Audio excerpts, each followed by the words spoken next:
fact. Thank you for your time. Yesterday, my cousin from one area, the mother, 3 children, and the dad was killed. The mother lost 2 of her arms, and allegedly now I'm here restoring that she's been brought to Vavaniya Hospital, but we can't trace of her. But as far as I'm concerned, in the north and east, the traditional homeland, all the people have voted. 22 out of 23 member of parliament have been voted, and they have been totally ignored on the peace process by the Sri Lankan government. Even here in London, far away from the conflict, I can see the left side of the panel and the right side of the panel don't agree on anything. As the peace is not possible in Sri Lanka, 2-state solution is the only way. Let us live as a 2-nation neighbors. At least try to be good 2 neighbors. Thank you for that point. The lady there. We are talking about child soldiers. You know, last 2 months, there are 700 children died.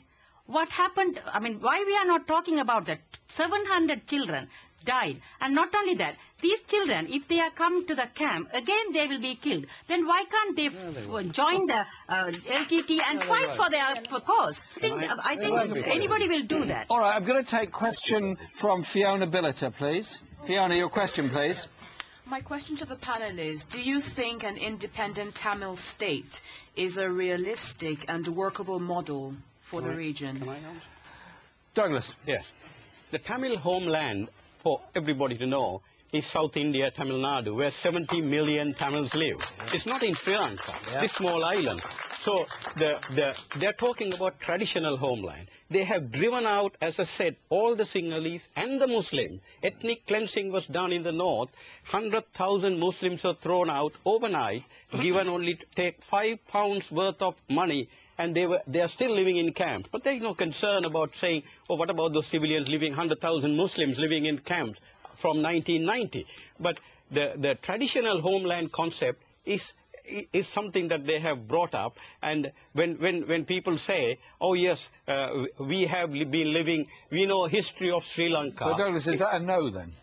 Well, obviously, Sri Lanka has a history, a written history, where the whole country was a united country, and the Tamil and the eastern region, now the eastern region, the chief minister was a child soldier, a Tamil child soldier, and he's been made a chief minister. Robert, you have represented Europe in these matters. Do you think that in view of all the conflict that's gone on, a 2-state solution is the way forward, or do you see any possibility of a unitary state in Sri Lanka? I think the 2-state solution is going to be a lot more difficult now because of the military situation that's been going for the last few weeks and months, which has devastated parts of the north. But, you know, I don't know, we don't want to take a decision from the audience, but I think most reasonable people think that in the Middle East, a 2-state solution is the answer in the Middle East. I don't see why we say that it's all right in that part of the world, but it's not elsewhere. And I've been in the last few years... I've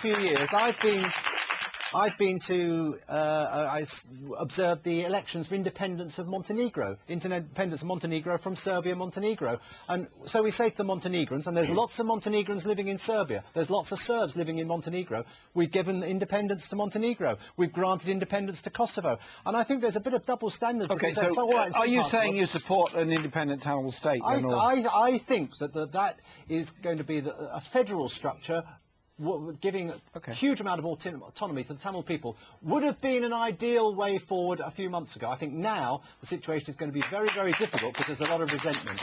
Michael? You have to remember, the vast majority of Tamils do not want Elam. I know some people do, and maybe half the audience wants Elam, but the vast majority of Tamils do not want Elam. It's never been and Jeremy, you and I, Jeremy, I'm talking to the chairman. No, let him finish. Then I'm going to come to you, Jeremy, you and I were involved in Northern Ireland. Now, we didn't have a 2-state solution to the Northern Ireland problem. What we had was talking together between two very, very different communities, and we had the money out of the states stopped that was providing the arms for one particular faction. That's what brought peace in Northern Ireland. Can I bring you in here? Do you think a Tamil state in the north and east is viable or not? Indeed, it is the only way forward. There should be an immediate ceasefire so that the killings can stop, and food and medical supplies and stuff that is not available for these innocent civilians can flow in. There must be a peace process. Just like Robert was talking about, there was a ceasefire sponsored by the co-chairs, internationally sponsored ceasefire agreement.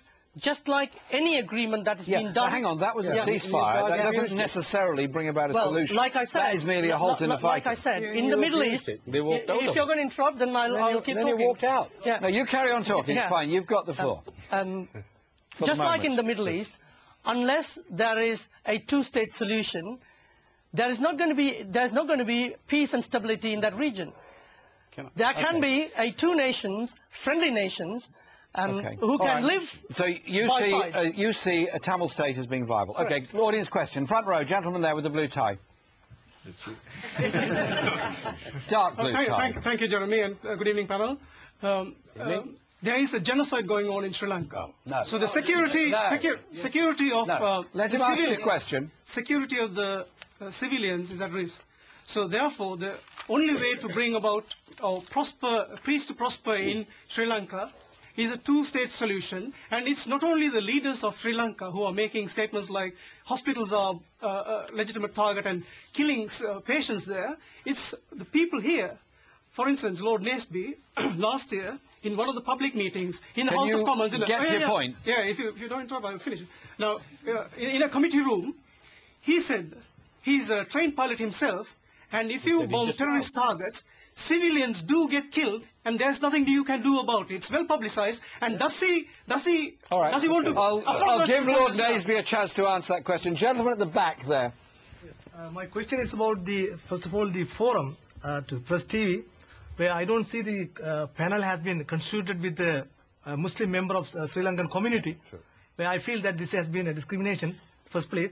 Second thing is that I come from the east of Sri Lanka, where the genocide has been taken place, committed by the LTT in 1990. Yeah. This was in my own family, 22 members had been killed by the LTT in a mosque when they were praying. So what I'm talking about this, no two-state is possible in Sri Lanka unless the Muslims be part of it in any solution of the Sri Lankan peace. Of course. Thanks. Gentleman at the back. Sit down, please. All right. Yeah, the thing is, there existed two nations, before the foreign invasions. And it is the Britain, there existed Tamil Kingdom and Sri Lanka, the Kingdom for Sinhalese. And it's the Britain that brought together and, ruled as a single country. Yeah?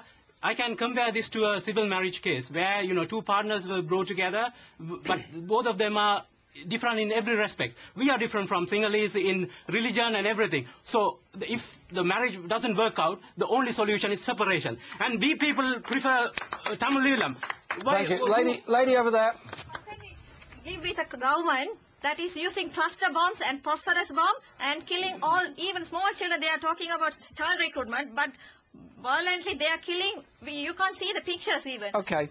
Can I put these points back to the panel now? We've heard the allegations. We've heard the discussion about a independent Tamil state. Michael, is it viable or not, really, to do this? Or I'm going to come back to you. Or is it possible that there can be any coming together despite all the bloodshed and all the killing that's gone on both sides? I fervently believe it coming together is quite possible. And the Muslim gentleman is quite right. I mean, if you look at the eastern province, that is not Tamil-dominated. The language is more Tamil than Sinhalese, but there is a very important dimension, I think it's about 24% Muslim in the eastern province. 30%. Okay. So, thank you very much. So that answers that one. Secondly, the genocide. Now, the gentleman who says there's genocide today is talking rubbish if he's referring to the government. The only people causing a genocide are the Tamil Tigers by keeping the civilians there. There's been appeals from everybody around the world to let the civilians out, and then they can either decide to lay their arms down or they will be killed. Robert, the European Union, I believe, called for a ceasefire, as did the UN, and you yourself did.